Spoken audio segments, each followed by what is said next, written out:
Hi guys, magandang araw po sa inyong lahat. Ito po si DIY KKB Informative. So, ngayon po wala pa tayong travel. Pero meron dapat ako sa Iloilo at Bacolod sa Mascara Festival nila sa Bacolod. So, ngayon ang pinagkakabalaan ko, nakikinig po ako ng mga news, balita sa ating mga telebisyon at radyo. So, ito po, yung na-vlog ko nung una, yung bago nito, na-vlog ko yung komento ni Sir Banat Bay. So, ang patungkol yun dun sa pagbisita ni former President Gloria Macapagal Arroyo sa ating butihing former o dating Pangulong Rodrigo Roa Duterte. Yun. So, napag-usapan lahat. Gusto nitong ating former President Gloria na bumalik sa politika si Tatay Digong. At may nagkomento naman, sabi nga niya, ang ngalan niya ay si Marlita Kider.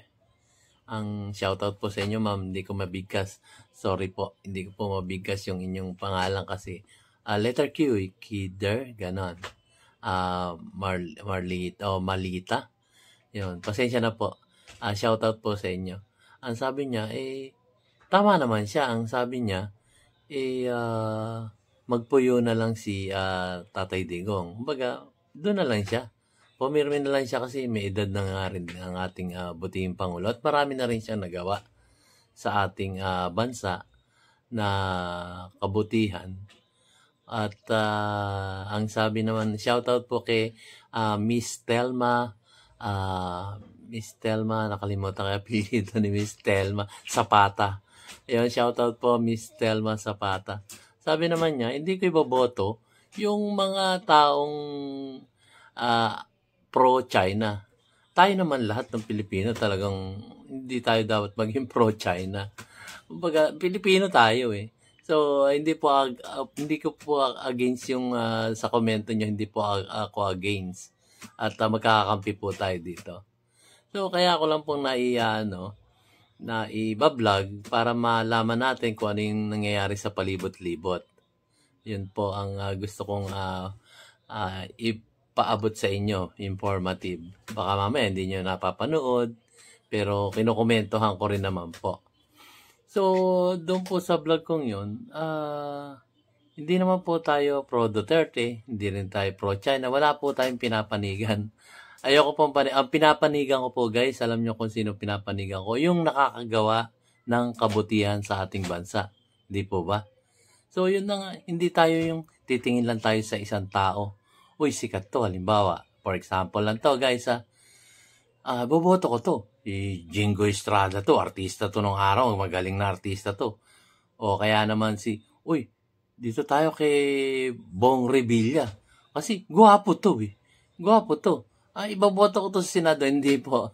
Example ko lang po yan guys, pero hindi po ganun dapat ang mind thinking ng bawat isang tao. Ang sa akin lang kung ito'y pakikinggan nyo o hindi, nasa inyo po yun. Ang akin po kasing sa buhay, yung may nagagawa sa bawat mamamayang Pilipino.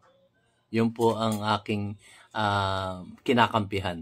Wala po akong kinakampihan politiko kundi yung nakakagawa. Kagaya nitong si Senator Bongo, si Lawrence Bongo. Di ba? Ang dami niyang natulungang taong bayan o kapwa natin Pilipino dito sa Pilipinas kagaya nung nagawa niyang Malasakit Center na isa batas yun at milyong Pilipino na ang natutulungan nun. Kasama na ako doon na natulungan ng Malasakit Center kasi hindi naman tayo mayaman eh. So, kumbaga lalapit tayo sa mga ahensya ng gobyerno na po pwedeng makatulong sa atin kagaya nga ng Malasakit Center ni Senator Bongo. Hindi po ako maka-Senator Bongo Tinitingnan ko lang po yung mga nagawa niyang magaganda dito sa ating bansa. So, yun po. At idadagdag ko na rin doon ang sabi nga ni Malita Kider, paypay nga na rin si ah, former President Rodrigo Roa Duterte. Kasi may edad na rin nga naman. Di ba? I-enjoy na lang niya yung kanyang edad sa kanyang pamilya. Dahil na kay Kitty, di ba? Mahirap yung lumalaki yung mga bata nang wala sa lugar. Kasi, total, nakapagsilbi na ng mga ating Pangulo. So, maybe ang ang comment ko dun sa vlog ko na nakaraan, maybe Vice President Sara Duterte can be able to take over the whole thing. Malay natin, di ba? Hindi pa nating nakikita eh. Pero may nagagawa naman siyang mga kabutihan kapatungkol dito sa Department of Education, di ba? So, meron din namang hindi tayo sasang-ayon. Kagaya ng mga confidential fund, yung mga ganon. Medyo malaki rin nga naman po yung confidential fund. Pero kailangan ng departamento nila yon.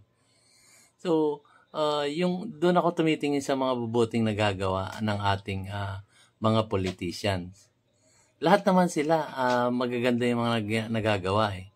Ang problema nga lang po, kahit gaano kagaling o kabuti yung pananaw ng ating mga namumuno sa ating gobyerno, kung ang nasa baba naman, yung mga undersecretary nito, secretary nila, o yung mga tauhan nila sa departamento na yun, hindi ginagampanan yung kanilang tungkulin at nagbibigay ng maling impormasyon sa kanilang mga boss dun sa departamento na yun, mamimislead ang ating mga namumuno sa bawat departamento. At alam natin yan.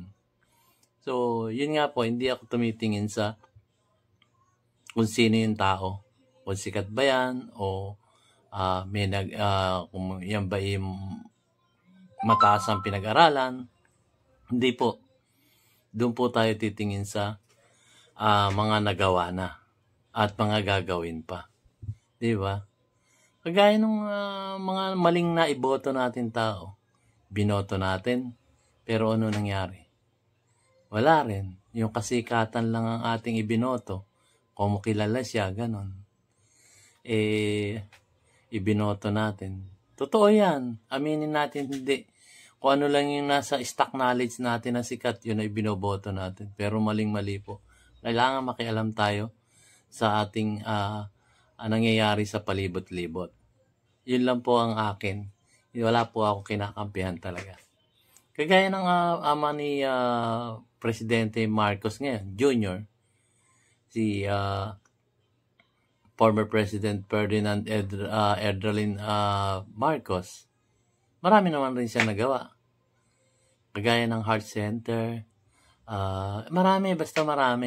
So, meron din siya nagawang mga mali. Kasi nga, yun nga eh, kahit gaano kabuti yung namumuno, at ang yung mga nasa baba naman niya, yung mga pinagkakatiwalaan niya doon sa baba, falsipikado, wala rin po ang ating namumuno. Kaya kailangan united.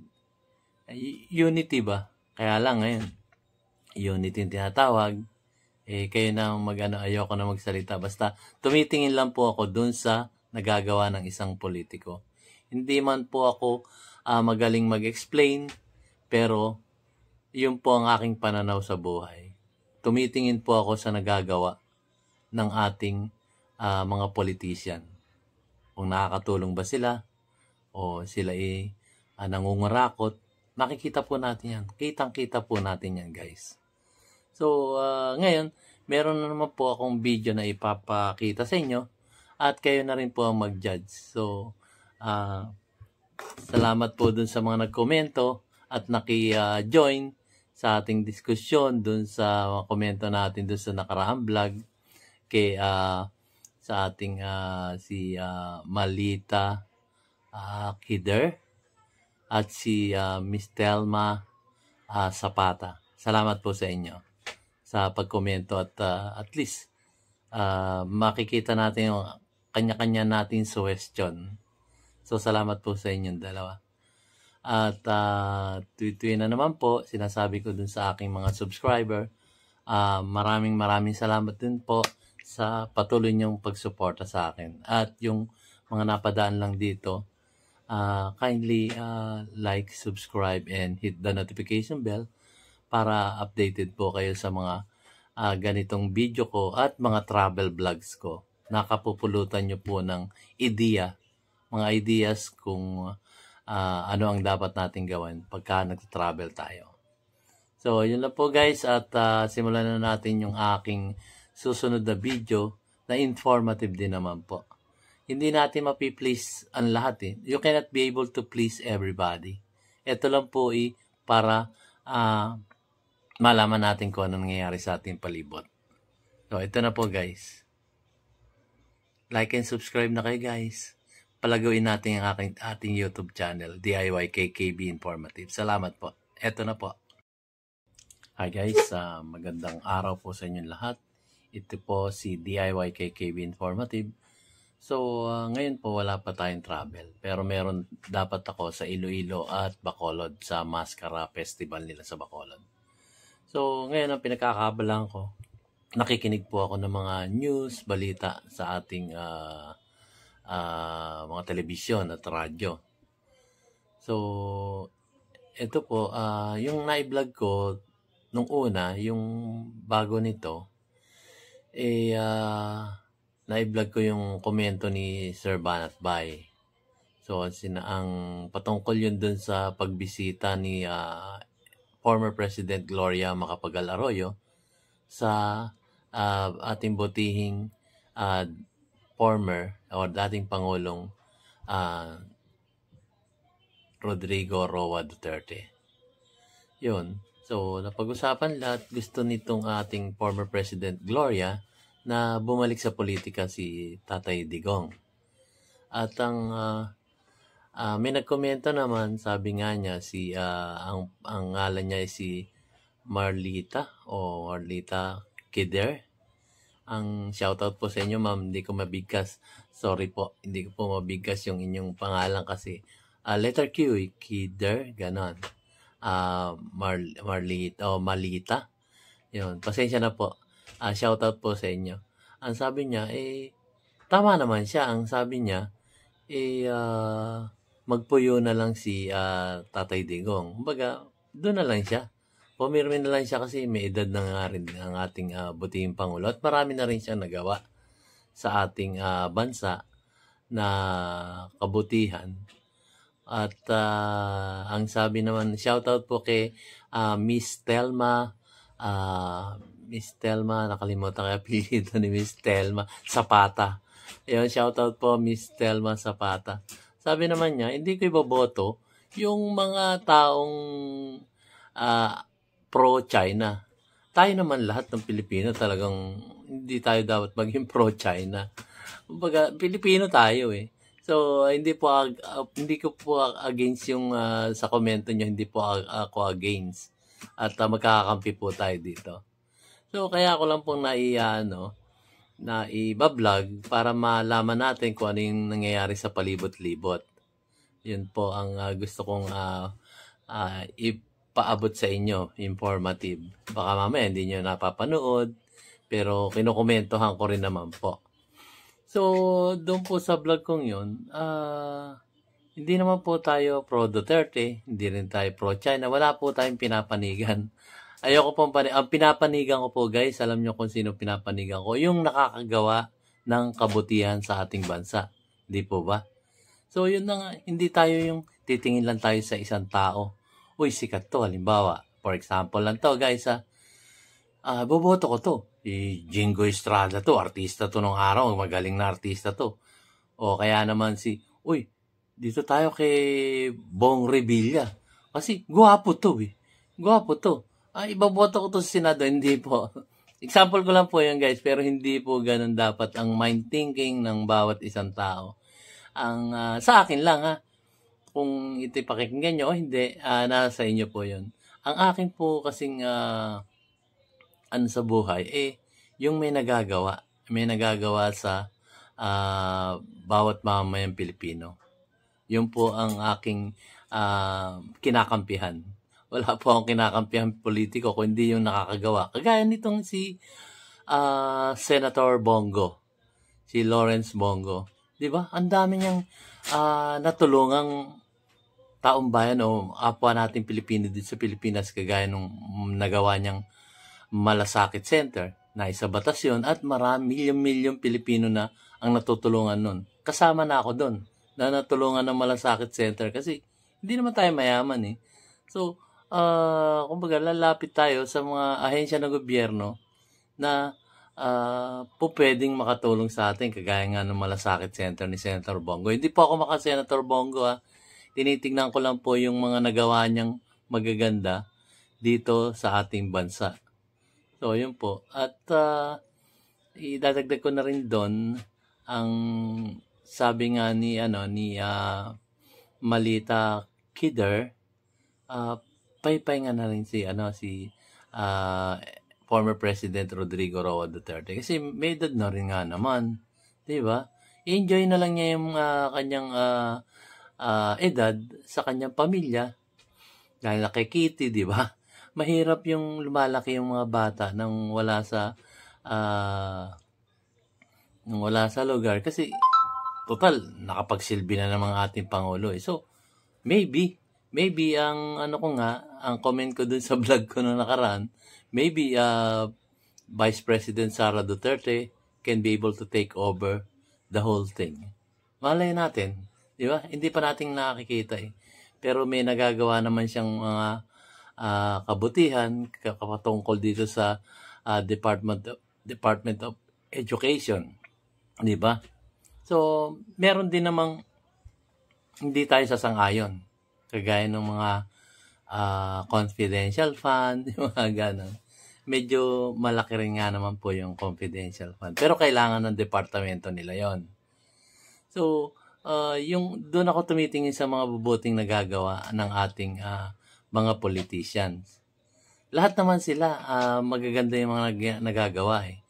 Ang problema nga lang po, kahit gaano kagaling o kabuti yung pananaw ng ating mga namumuno sa ating gobyerno, kung ang nasa baba naman, yung mga undersecretary nito, secretary nila, o yung mga tauhan nila sa departamento na yun, hindi ginagampanan yung kanilang tungkulin at nagbibigay ng maling impormasyon sa kanilang mga boss dun sa departamento na yun, mamimislead ang ating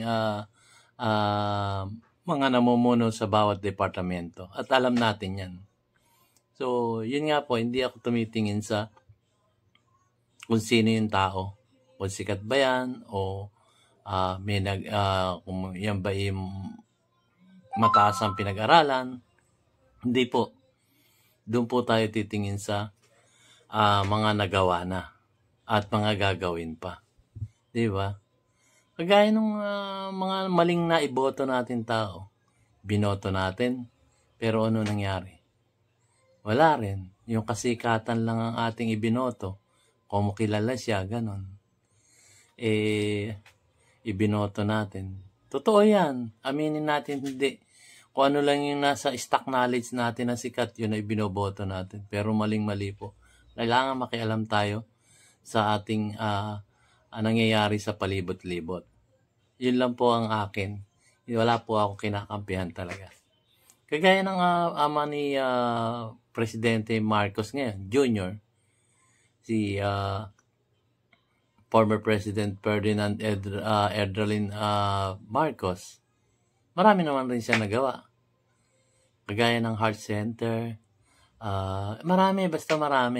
So, meron din siya nagawang mga mali. Kasi nga, yun nga kahit gaano kabuti yung namumuno at ang yung mga nasa baba naman niya, yung mga pinagkakatiwalaan niya doon sa baba, falsipikado, wala rin po ang ating namumuno. Kaya kailangan united. Unity ba? Kaya lang ngayon, unity yung tinatawag. Kayo na ayoko na magsalita. Basta tumitingin lang po ako dun sa nagagawa ng isang politiko. Hindi man po ako magaling mag-explain, pero yun po ang aking pananaw sa buhay. tumitingin po ako sa nagagawa ng ating mga politician. Kung nakakatulong ba sila o sila nangungurakot, makikita po natin yan. Kitang-kita po natin yan, guys.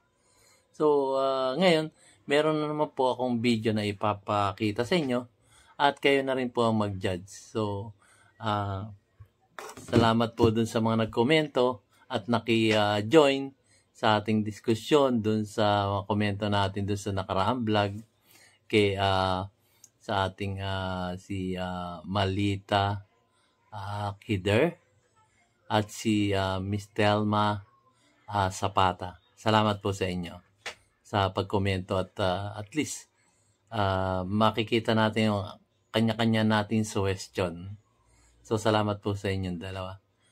At tuwi na naman po, sinasabi ko dun sa aking mga subscriber, maraming salamat din po sa patuloy niyong pagsuporta sa akin. At yung mga napadaan lang dito, kindly like, subscribe, and hit the notification bell para updated po kayo sa mga ganitong video ko at mga travel vlogs ko. Nakapupulutan nyo po ng mga ideas kung ano ang dapat natin gawin pagka nag-travel tayo. So, yun lang po guys, at simulan na natin yung aking susunod na video na informative din naman po. Hindi natin mapiplease ang lahat eh. You cannot be able to please everybody. Ito lang po para malaman natin kung ano nangyayari sa ating palibot. So, ito na po guys. Like and subscribe na kayo guys. Palagawin natin ang ating YouTube channel, DIY KKB Informative. Salamat po. Ito na po.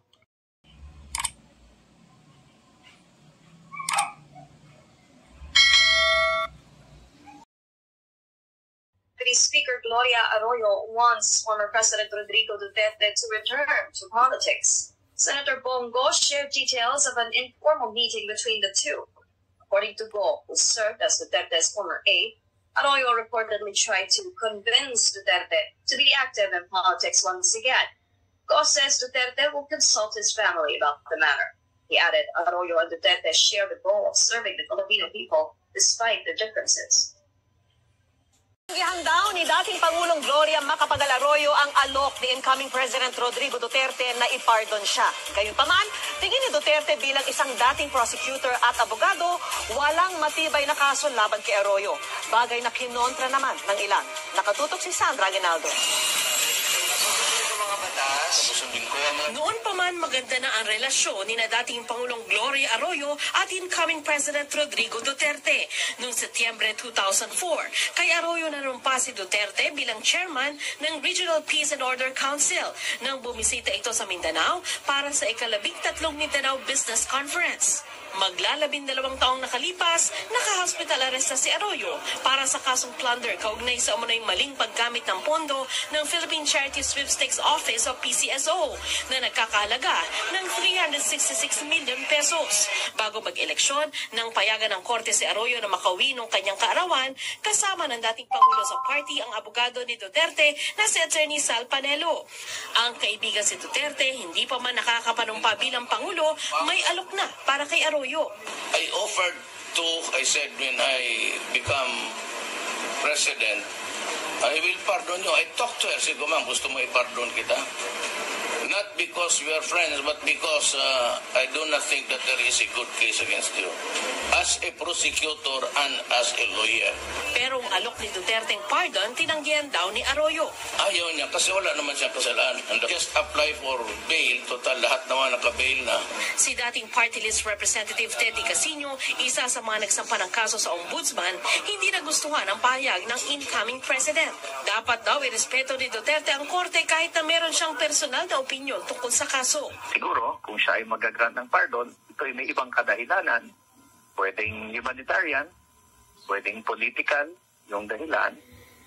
Pero hindi dapat yung personal lang na opinion kahit pa ng presidente. Ang pardon ay pwedeng ibigay ng isang pangulo sa taong nahatulan guilty sa isang krimen.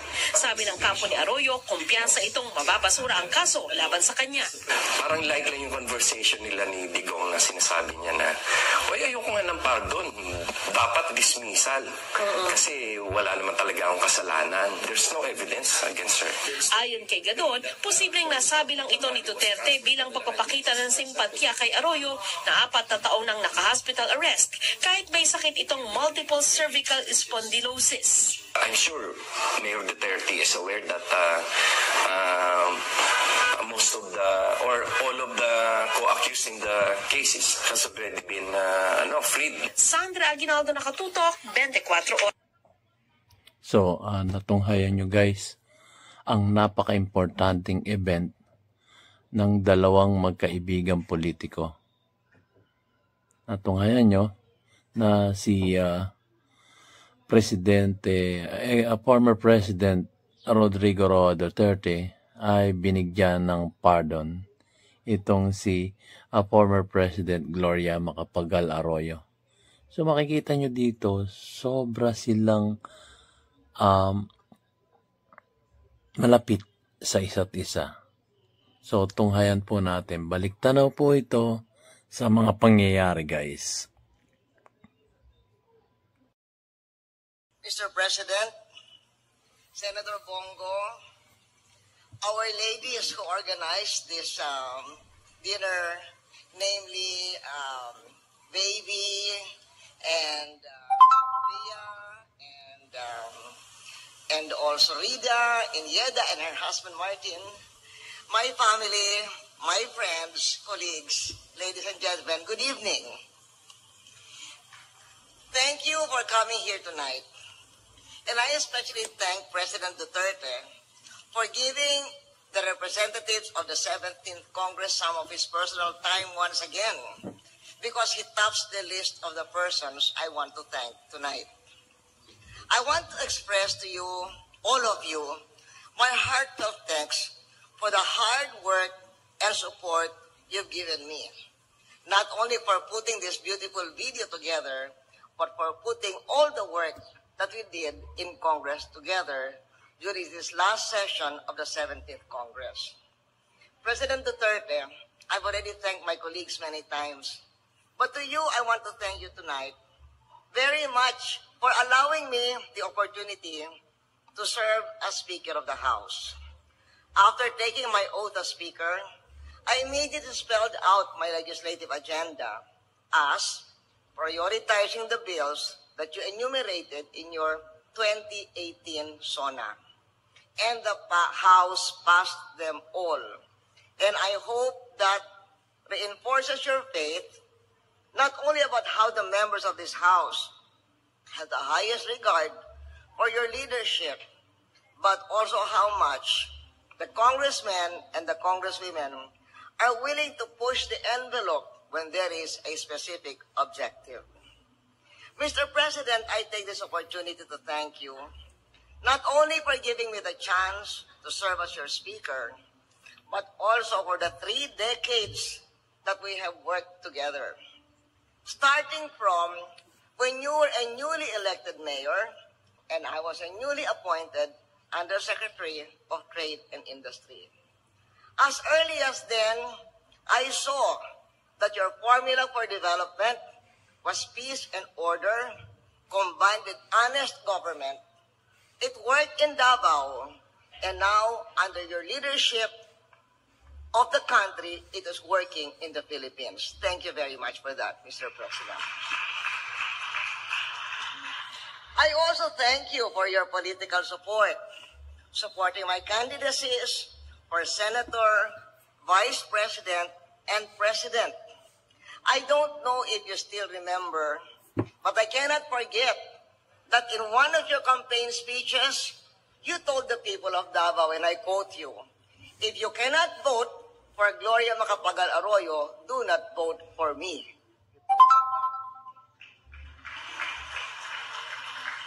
And when I was president, I thank you for the active help you gave me fighting drugs, kidnapping, and all the threats to peace and stability. And after that, after my presidency, I thank you for describing me as a friend, even in my darkest days. I heard you describe me as a friend during your campaign, and I heard you repeating that you are my friend and I am your friend after you were elected.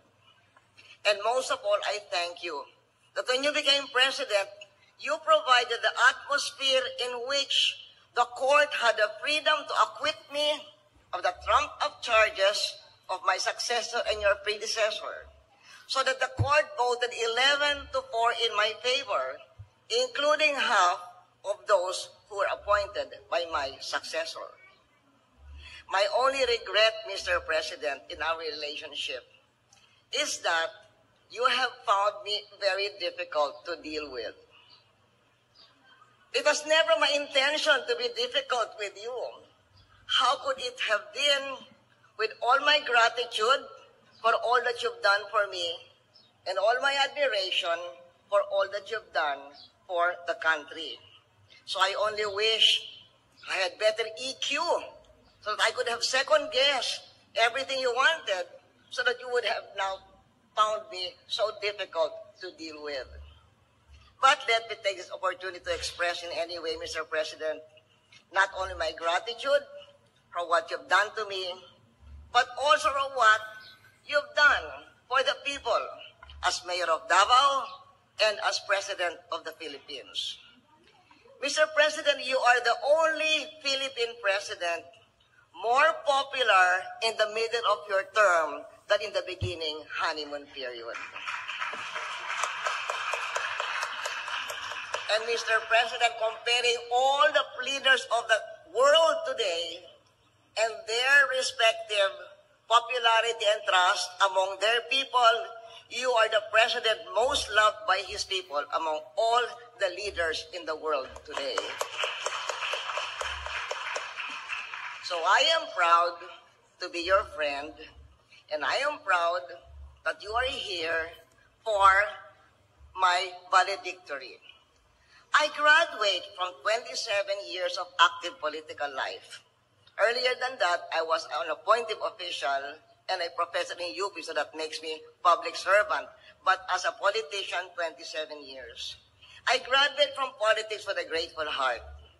I'm grateful to the Almighty, the people, and my allies, many of whom are here tonight, including my former cabinet members, for giving me the rare privilege to serve as president, which is the country's highest nationally elected position, and then a bonus at the end, towards the end, as speaker, which is the highest ranking locally elected official of the country.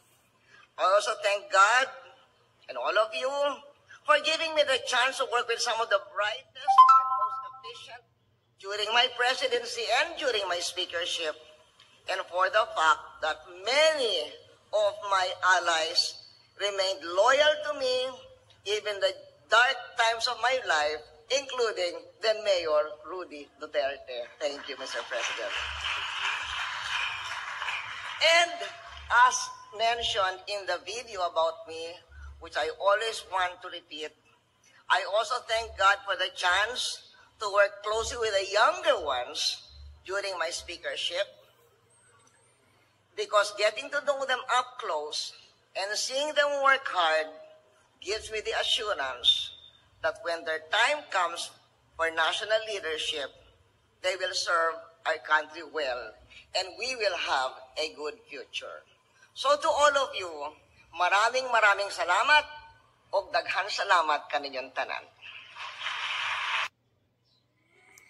So guys, dun po nagsimula ang kanilang pagiging kaalyado, si former President Gloria Macapagal Arroyo at si former President Rodrigo Roa Duterte. So pag yan po ang nagtambal at nagkaroon ng desisyon sa isa't isa, napakalakas po ng dalawang taong ito at iginagalang ng bawat isang Pilipino, miski man yung kanilang kalaban. At dito po nagsimula ang lahat. Sundan po natin ang mga pangyayari. Senator Bongo says House Deputy Speaker Gloria Macapagal-Arroyo urged former President Rodrigo Duterte to be active in politics again. Go says the talk happened during an informal gathering over the weekend attended by Duterte, Arroyo, and former Senate President Vicente Soto III and former Executive Secretary Salvador Medialdea. According to Go, they reminisced about the times when they worked together in the government, adding that during the meeting, Arroyo was trying to convince Duterte to become active in politics again. Go, however, did not detail what Duterte's response was.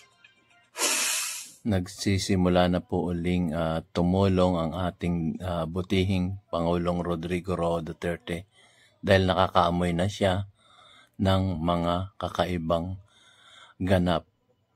So, hindi tayo pababayaan ng ating butihing former President Rodrigo Roa Duterte. Tunghayan pa po natin yung ibang balita.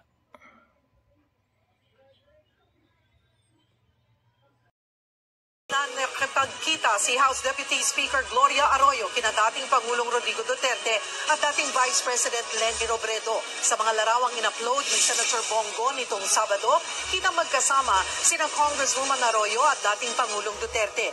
Kasama rin nila si dating Senate President Tito Soto. Ayon kay Go, nagkwentuhan at nagbalik tanaw lang daw ang tatlo. Bago yan, lumabas naman noong Miyerkules sa social media ang larawan ni Arroyo kasama si dating Vice President Robredo. Sa isang pahayag, kinumpirma ni Arroyo ang pagkikita nila ni Robredo na tinawag niyang social dinner. Pinag-usapan daw nila ang politika sa Bicol. Resignation from Lakas CMD, Vice President Sara Duterte met with former President Gloria Arroyo. Arroyo posted a picture of the gathering on her Facebook page Friday. The lawmaker said the event was meant to celebrate her and Duterte's birthday as well as the birthdays of 3 others. She added the lunch meeting was hosted by business tycoon Manny Pangilinan. Speculations grow over the demotion of lawmaker Gloria Arroyo and the subsequent resignation of Vice President Sara Duterte from the Lakas CMD party. The Makabayan bloc at the lower house sees the movements as the unraveling of President Ferdinand Marcos Jr.'s so-called uni team. The group now warning Marcos not to let his guard down.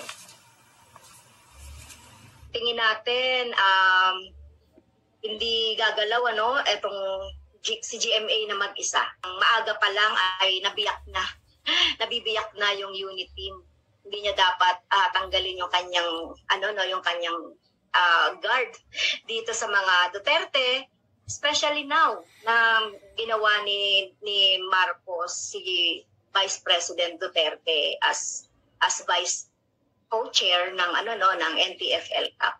Alam natin kung saan ang loyalty ng mga militar sa ngayon sa mga Duterte pa rin. For Liberal Party President Congressman Edsel Lagman, the events may all be connected to the 2028 elections. He adds this development. So, ayun guys. At nagsisimula na si Vice President Sara Duterte para umaksyon doon sa mga kapalpakan ng gobyerno natin ngayon. Tapos tinanggal pa si Gloria Macapagal-Arroyo, dating presidente. Tinanggal pa sa yung posisyon niya sa Kongreso. Kaya medyo masakit-sakit po ito. Kasi tinanggal niya yung yung unity team na tinatawag ni Presidente Marcos. So, guys, medyo nakakagambala ito. So, kung nagustuhan niyo po ang aking munting video, bibigyan ko pa kayo ng mga maraming updates. Kasi baka pumunta ako ng Davao. So, like, subscribe na kayo guys. Ito na para sa informasyon, informative gaya ng sinasabi ko, DIY KKB informative, lahat po ng bagay ibibigay ko sa inyo, ang mga informasyon. Maraming salamat po. Subscribe na kayo guys. Shukran.